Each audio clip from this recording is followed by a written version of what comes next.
Hey, YouTubers. This is Admiral Seabass coming at you from my war room in Indianapolis, Indiana.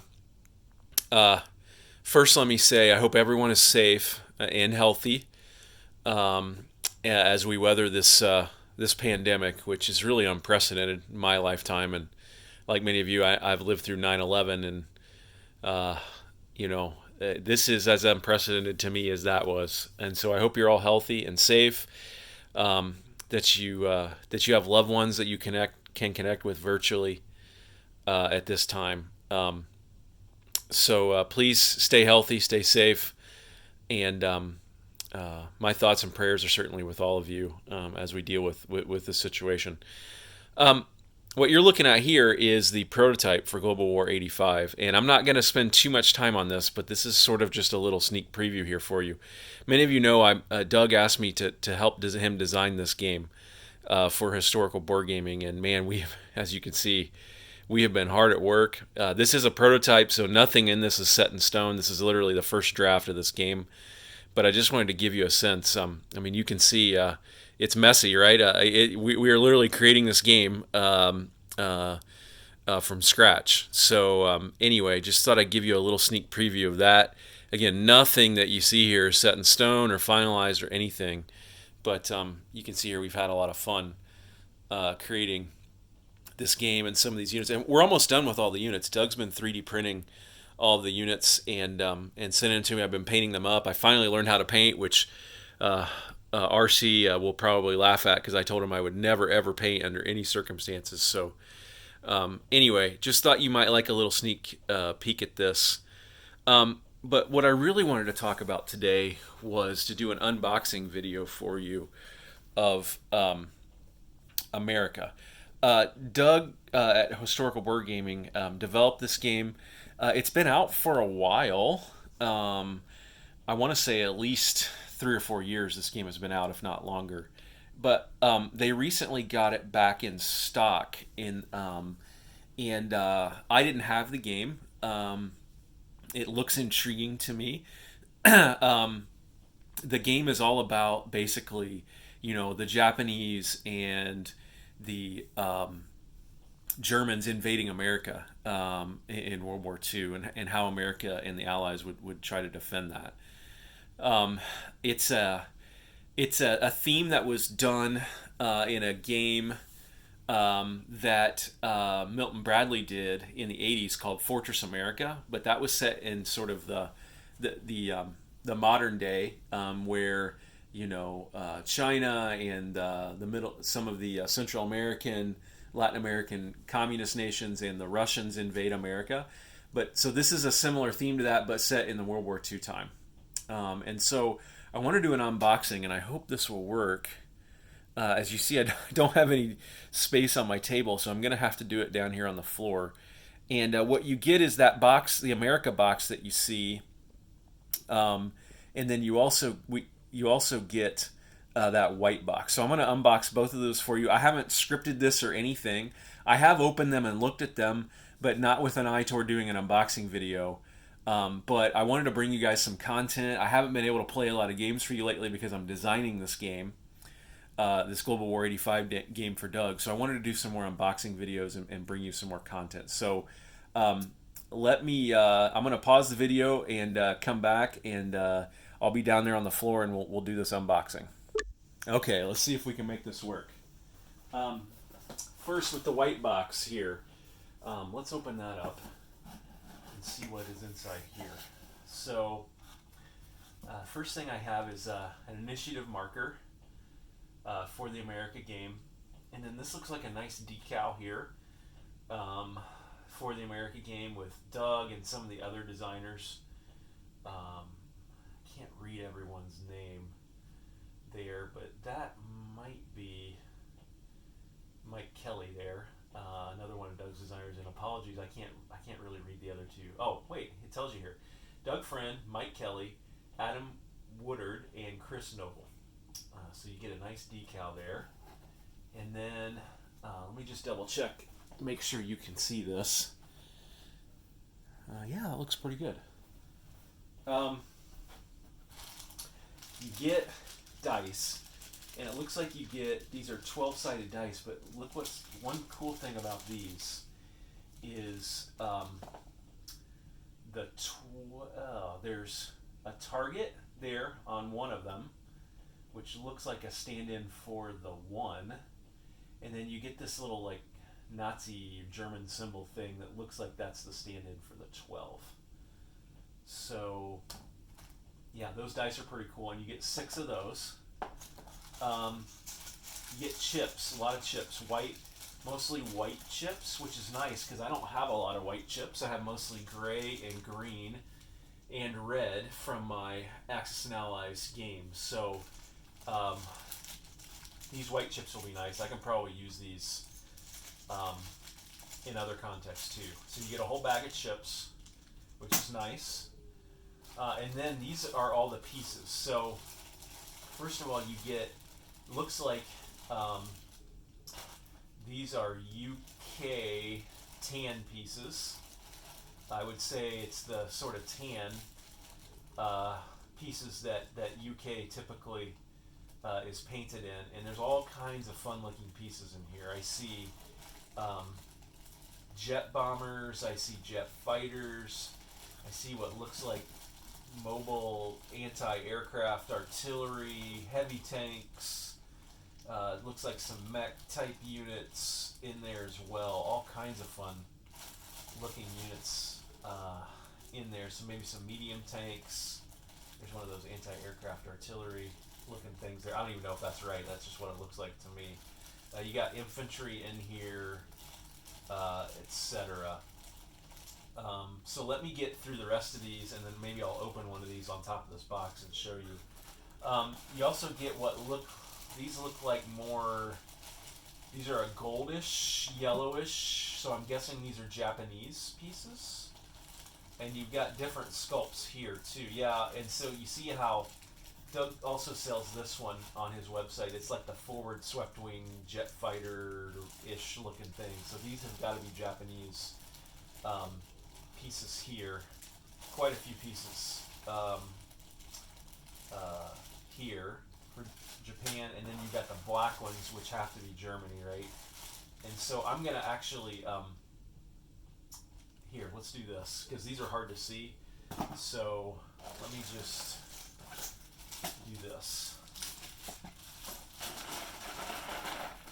Let's do that. And look at all this. You got like a Batwing looking bomber here, I'm guessing, which is cool. Heavy tank, another heavy tank here. These look very similar to ME-262s. See if I can get you a good view of that. ME-262 type looking things. You've got infantry, and these guys have submachine guns. These are cool. I mean, you could definitely use all these in Global War or Axis and Allies as well, but he's got a submachine gun. See if I can give you a good look at him there. This looks like some type of mobile artillery or anti-aircraft artillery here, which is cool. Look at this thing. This is like almost like a half track or some type of mechanized infantry, but it's open top. Very cool looking. Here's another one of those. Let's see what else we've got here. This is kind of a medium tank looking kind of thing here. Another one of these. So yeah, that's a lot of different German pieces here.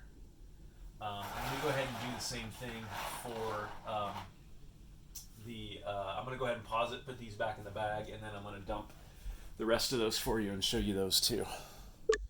All right, let's dump out the Japanese pieces now. I love this yellow gold color here. So you got a 6-engine, looks like a piston heavy bomber type thing there. Got these. I love these. I've been close to buying these a couple of times separately on his website, but I don't know if those are jets or if they're piston engine. You got some 4-engine bombers here too, heavy bombers. infantry. Oh, that's cool. Look at that guy's got a machine gun that has a clip that comes out of the top of the gun. Let me see if you can see that there. If it focuses in, that is a cool sculpt. Heavy tanks here. I wonder if they're just as expensive as their heavy tanks in 36. Look at this. This is a cool unit. Some type of anti-aircraft artillery or mobile artillery or something. Don't know because I haven't really gotten into the rules for this game yet. Oh, and that one's kind of cool too. Look at that one. And then another kind of similar open half-track, open top kind of infantry carrier. Another heavy tank here. Let's see. There's a lighter or a medium tank there. And that's about it in terms of the units, I think. Different unit types. So let me get this cleaned up, and then we'll look at the UK and Allied pieces. All right. Last but not least, these again look UK to me, so I'm not quite sure yet about US units, like whether you're supposed to use your Axis and Allies ones or whether these stand in for the US. I'm not sure because I haven't looked at the rules. But these look like they could be jet or piston engines, I guess. I'm not exactly sure. There's another one of those. These are definitely, I think, these are jet fighters. Those are really cool. I don't have, because I haven't painted them yet, I haven't painted any of my major factions in 36, so I could use these for UK jet fighters in 36. There's looks like a heavier tank. There's a more medium tank. There's one of those mobile artillery or anti-aircraft artillery. Then there's a different one there. And let's see if they have any of those half tracks. These are not open top, but the same size as the open top ones for Germany and Japan. And then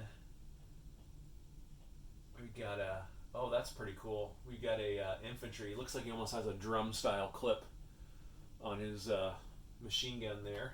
That's cool. So, I'll some off the back here. And that's about it in terms of sculpts. So yeah, okay, let me clean this up and then we're going to open up this box and see what's inside. Alright, so let's see what's inside this box. I'll have to say it's a very sturdy, nice looking box. Really like the cover. An alternate history board game with 200 miniature plastic figures. You can see on the sides there are all the roundels. 2 to 3 players, ages 12 plus, created by HPG. And on the back, you can see, what if history was yet written? America takes place in an alternate timeline reality to explore the possibilities of what could have happened if certain events during the war had a much different result. We travel back to 1940 at the onset of World War II. At the Battle of Dunkirk, Hitler orders the continued advance of all German forces, resulting in a devastating Allied defeat of French and British troops. Germany then focuses their resources on the Luftwaffe throughout the summer, eventually overwhelming the RAF and destroying the Royal Navy and their bases in Britain. By winter, the German High Command agrees not to invade Russia with the end in sight for the English. A temporary deal is struck with the Russians. Awesome. Very, very cool. So it looks like the color I see here on these is slightly different than what I saw on the troops inside, and it says it's got olive drab depicting US and UK units. So those units that I showed you do depict US and UK, so I guess the color is very appropriate because it's kind of a mixture of the two. Alright, so let's see what's inside here. So we open this up. Alright, so you've got your standard rules here. Really nice paper, really nice printing. Sort of gives you the background. A dedication and loving memory to this woman named Barbara Lepper.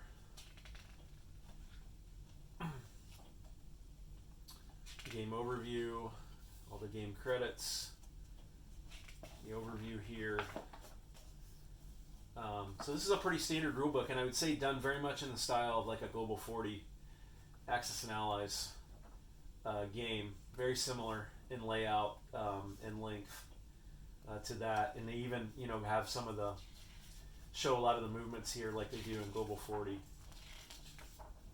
So nice rule book. Set that aside.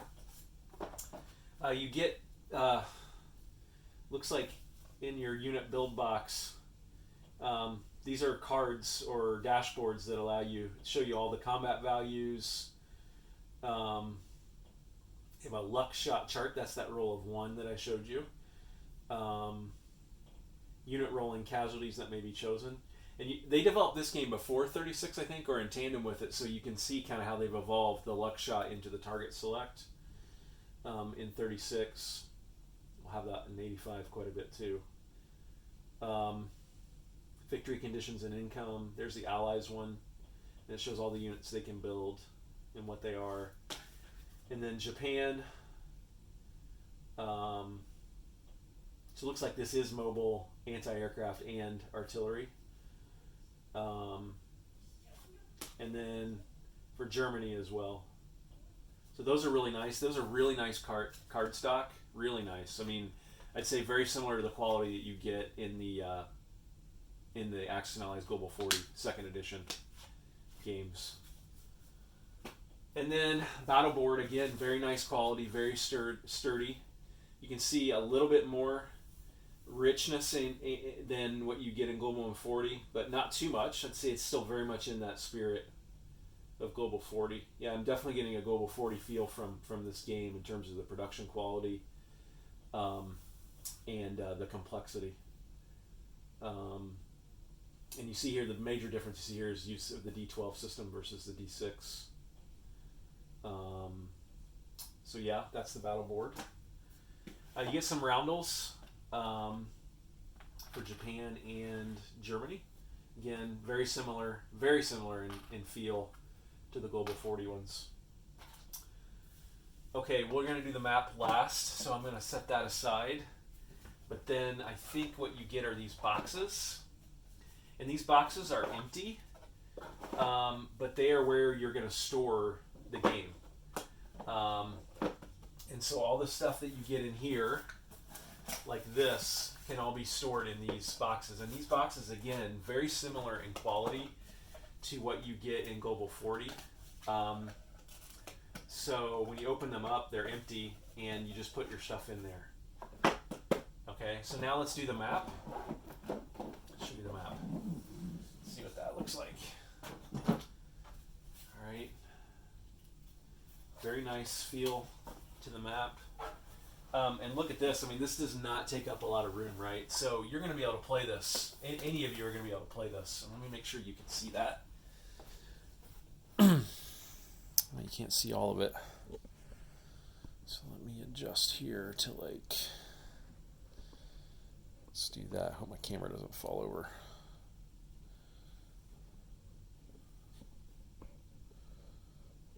Yeah, let's do that. All right, so you can see here, got a lot of cities here. Minneapolis, St. Louis, Chicago, Detroit. You've got, and again, I'm getting a very Fortress America vibe from this, which is good because that was a great game. Fortunately, I think my mom sold my copy of that, so don't have that anymore. But it looks like units will come in here, and you have some nuke markers here. Not sure what that is all about, except you have Oak Ridge, what is it, NRF Nuclear Research Facility? That sounds fun. Los Alamos, Hanford. I think Hanford was a U.S. Air Base, if I'm not mistaken. And then you've got the zones here, and then you got the cities. So the cities are what look like they're very important in the game from a map standpoint. And then it looks like we're going to have nukes. I didn't see any naval units, so maybe naval's probably not in this game. We've even got some Canadian stuff here, so that's interesting. Got Vancouver, Winnipeg, and Ottawa as well. So let's just see what a couple of pieces look like on the board here. Just around on the board. Turn that one over. I know this is on the wrong side of the map, but here's what some of the pieces would look like on the board. So, really small profile. I'm kind of impressed by that actually, because you don't even need a dining room table for this. This looks like this would set up on like a card table or something pretty small. So you don't need a huge profile to play this game. I'm also wondering, man, it'd be nice to see some YouTube wars on this. Some guys who have this to do a YouTube war, because this doesn't look any more complicated to me than Global 40, and the map is smaller for sure. So I think we could do some YouTube wars on this sometime. Unfortunately, I don't have time in the near future to do that. Maybe later this year I might. But anyway, that is Amerika from Historical Board Gaming Unboxing. I think Doug's got a lot of these in stock right now at HVG. If you're interested and want to check this out. So, hope you all enjoyed this. Again, stay safe. Hope you get to play a lot of games during this quarantine and in time of isolation. I love seeing videos right now from everybody. So anyway, make as much content as you can. Stay active. Keep working. Keep adding value to our society and our economy where you can. So take care, everyone. This is Admiral Seabass signing off.